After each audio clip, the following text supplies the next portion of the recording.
Now, where's Prince George County? Prince George County, county outside of Maryland. Outside of Maryland, right. Anyway, this brother, yeah, this brother, when he was 15 years old, the police somehow got him in the place. He didn't do anything wrong, but they somehow got him in the jailhouse anyway. You know how they do. And they was beating his ass, and they was going to kill him, but he ended up getting a gun out of the police holster and shot both of these cops when he was 15. Anyway, the brother went to jail, and he had got 25 years or anything, and he stayed 15 of those 25 years. So this brother got out of jail from 15 to, I think he was 34. And he got out of jail, and he basically in the article, he graduated Morgan State, which is the black college in Baltimore. He also went to law school. But when he got out, I think he realized that there was no different in being out here than in there.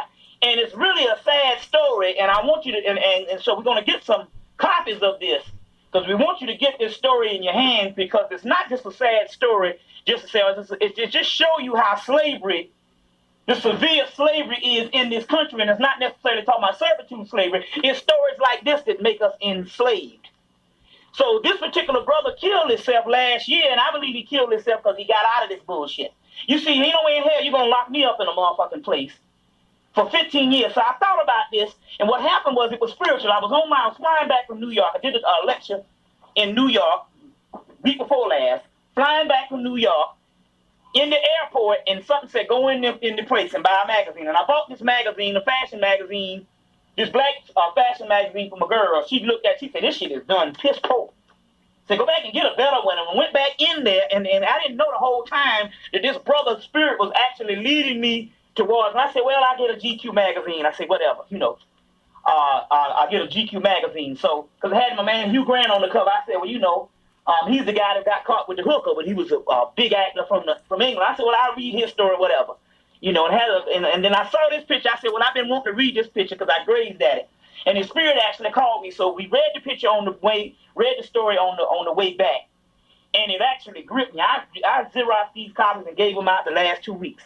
But my point is, this brother took himself out after a while because the simple fact that, can you imagine being locked up when you're 15?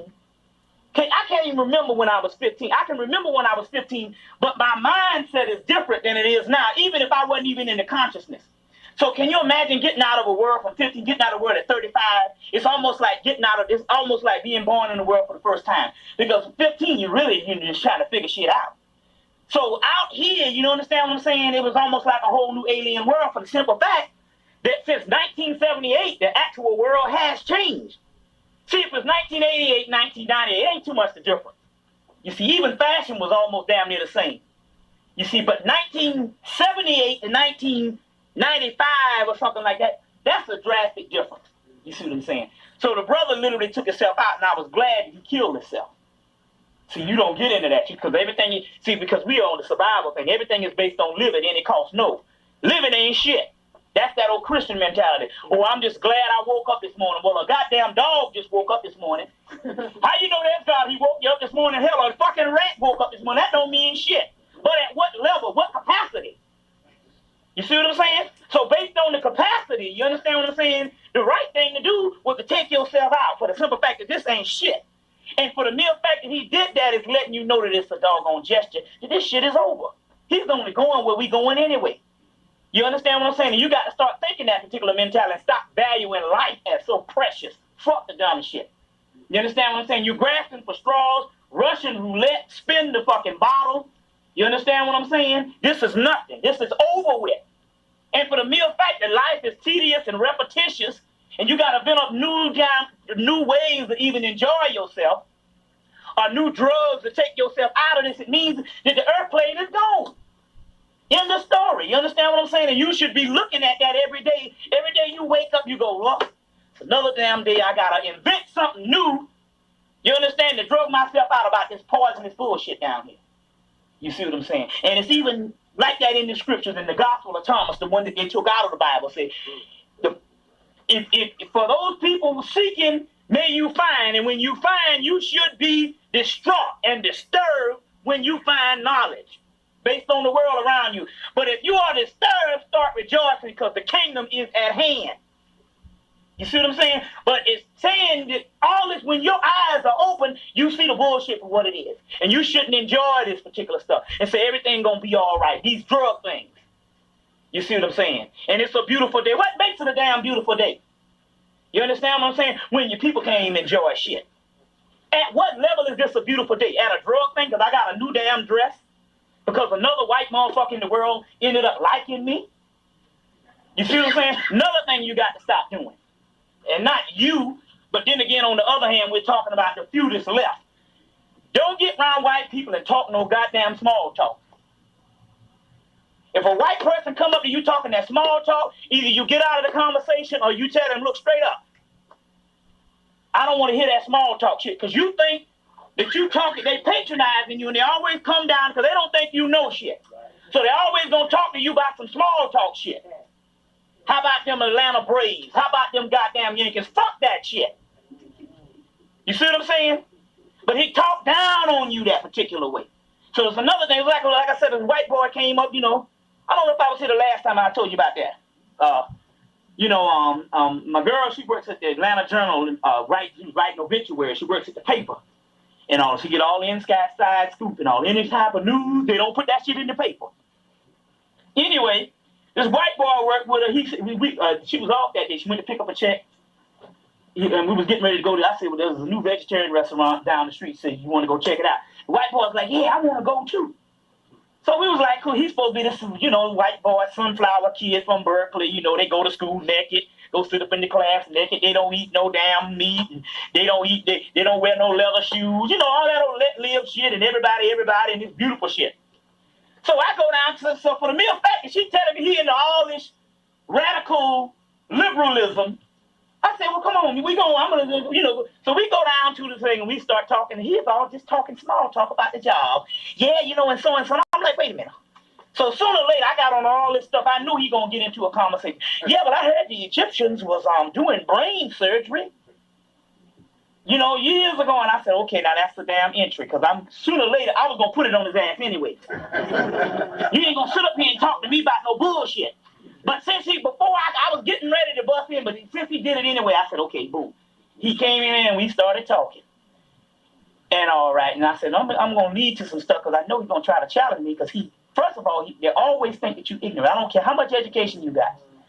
So I was saying, so I said, the Western man, the problem with the Western man is he thinks that primitive means stupid, and primitive just means primal.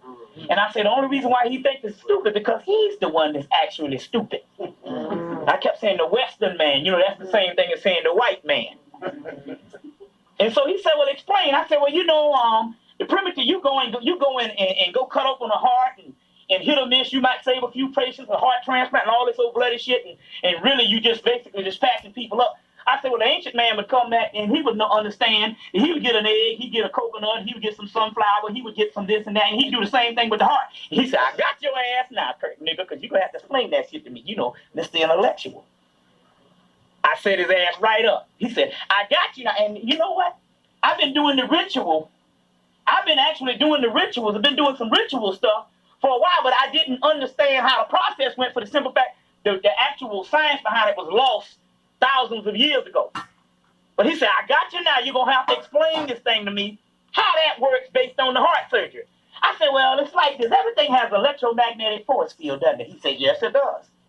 And I said, so an electromagnetic force field goes with everything, then we understand that everything physical is connected with electromagnetic force field also. He said, yes. I said, as well as everything is the organs of the bodies is also made up of electromagnetic force field. It just slowed down vibratory rate. He said, yes, I don't even think the cracker even knew this, but he knew that I knew what the fuck I was talking about. I said, so the African understood that if you got electromagnetic force field and everything in your body is also connected with the electromagnetic force field in nature, he understood that he could go and get an animal, or he can go and get some type of plant or root that has the same electromagnetic force field that of the part in your body, and he could match that electromagnetic force field with the part in your body, and from that he can cure you by manipulating the electromagnetic force field or manipulating the physical.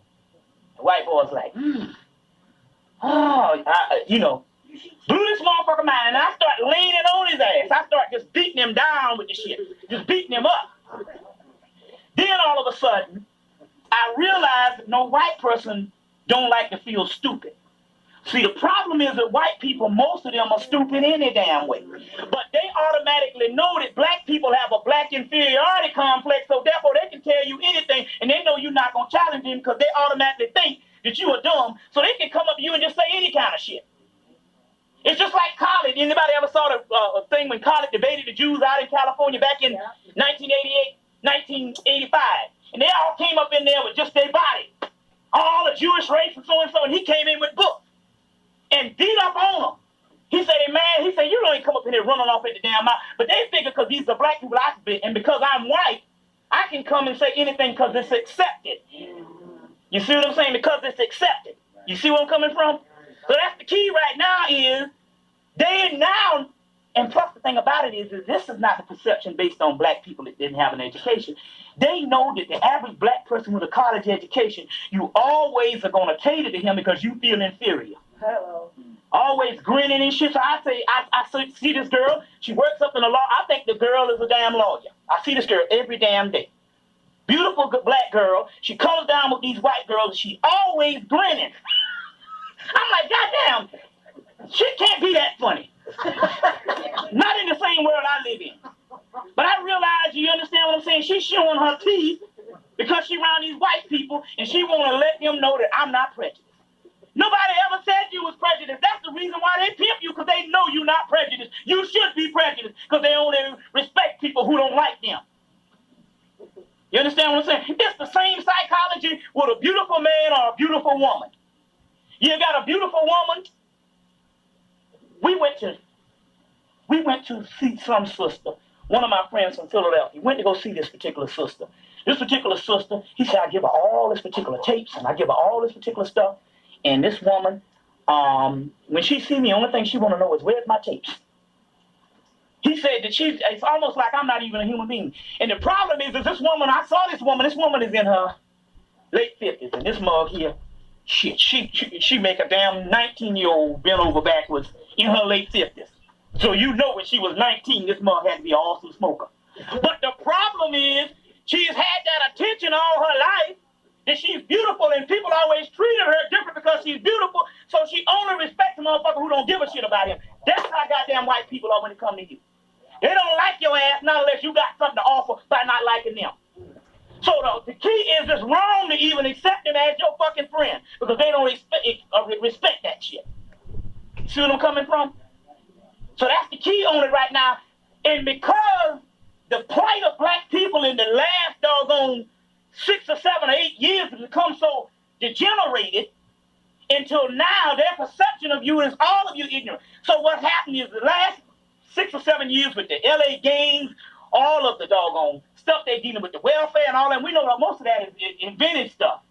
But my point is it has not helped the perception of you people, you understand what I'm saying, around white people, period.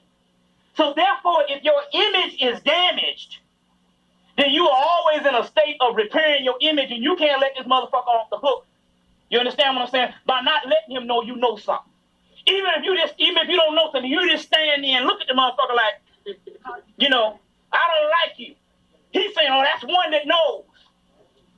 That's the whole, you know, even if you don't know shit, even if you just have the appearance that I'm not dignifying your motherfucking white ass, he'll say that's one that knows, and they will buck dance to you. They'll bow down to you. But the key is you got to quit this particular stuff for the simple fact they think that we are inferior. Another point, now I'll get off that, but case in point, last week, I'm at this exclusive mall, Lenox Square Mall, one of the most exclusive malls on the East Coast. So we at the mall, we go catch the train and go down to the other train station because you can park at one train station. This one they charge. So we going to go get to the car. We're sitting in the train station. This white boy, see three college girls sitting there. And he's talking about language, English, about how his mama taught him how to speak English and all this type of thing, and you're always supposed to speak this particular way. And I thought that basically, he said, I'm from the South, but yet I sound like I'm from someplace else. So I thought that this was one of these anal crackers that just was in on that old English shit. But into the conversation, I realized that he literally was talking about black people. And he said, well, you know, You know, and he said, it's about this laziness and you got to learn how to speak and all this kind of thing. I said, that don't sound like white people he talking about, that old lazy shit. Then he said, well, you know, most Africans sound better because they have better education than black people over here. And I said, oh, hold the fuck up. Wait a minute, I got to get up. And it was a bunch of white people there and all. And I said, wait a minute, hold on, first of all. And I said, no, I'm not going to even play this cracker this way by coming up there with some emotion shit. I said, no, I'm going to go to school on this fucking ass. That's why I always get you a damn dictionary to know some shit. You got to know it now because you're in battle based on your life, based on perception. And it's not because you want white people to feel good. You got to feel good about your damn self. So we ain't getting into that thing on how we look around white people. This is therapeutic for our own good. I said, wait a minute now, hold on. We got education, 140 years of education, Wilberforce University, Lincoln University, 130 black colleges. I'm saying this to the white boy. 130 black colleges of education. We got black people going into white colleges in 1970 that is now transcended to black colleges, and we got more black people in white colleges. And out of all, we got about 15 to 20,000 black people graduating from college every year. I said, meanwhile, we've become the most educated more than the brothers and sisters in the Caribbean and in Africa. He said, are you sure of that? I said, yes. I said, first of all, I told him, you don't let this cracker come up and say some blanket statement to you. And he can say that shit because he realized that you're inferior. And plus, he's white. He said he can say what the hell he wants to. I said, but this cracker don't know shit. I said, I bet you don't know 5 Africans in your motherfucking life, nigga, to even talk about some shit about some Africans being more educated than us. I said, first of all, Africans, when you see them, most of the ones that only get out of the country is educated. I said, well, that's not even the doggone point. I said, that's the doggone stereotype. We are 40 million people. You don't know 40 million. You don't know 2 black people. We're 40 million strong conservatively. And yet you're going to make a stereotype. That's called a stereotype. When you make an assumption based on 40 million people on some blanket statement. And all right. Now this the kicker. And I said, you don't let this cracker, you know, I call him a cracker, all the white people out there. Then I said, no, first of all, and I said, no, then I got to do better than that. Now I got to demean your monkey ass. I got to give you some damn shit. So I got to make you feel less than a human being. I said, first of all, fuck the English language. 150 years ago, it wasn't even completed. It was only completed about 120 years ago. You were still talking about this, thou, these, that. I said, why is that? I said, because the English language is made up of German, French, Latin, Arabic, African, Greek, all that shit composited. I say, so fuck, that's the bastardized language anyway. I said, that's why most other Europeans that don't speak English have a hard time with it. I said, number one, you look down on in your country. I said, because you're the only people in the world that's not don't at least know 2 languages. You are not bilingual, and other Europeans don't like you because of the shit. The French hate you, the English hate you, and all of the motherfuckers hate you. I said, you the Jeffro Bodine. I was giving this shit to him and all. Then, now you would feel that these girls would be proud because I'm defending the black race. Oh no. Well, first of all, you broke into the conversation. It wasn't your conversation. Number one, he was complimenting us. I said, wait a minute. You fucking idiot. Anybody come up to you in this day and age and start talking about English or language, that's not a compliment. This motherfucker is patronizing you and he's speaking down to you because he don't think that no black people sound like a damn thing, you know, or intellectual period. I said, he's talking down to you. You some damn college, some juniors in college, what the hell are you supposed to be sounding like? You know what I'm saying? Step and fetch it. I said, that's not a compliment. This man is degrading you. And he don't know it because that's his fucking nature. Let's get that straight right now.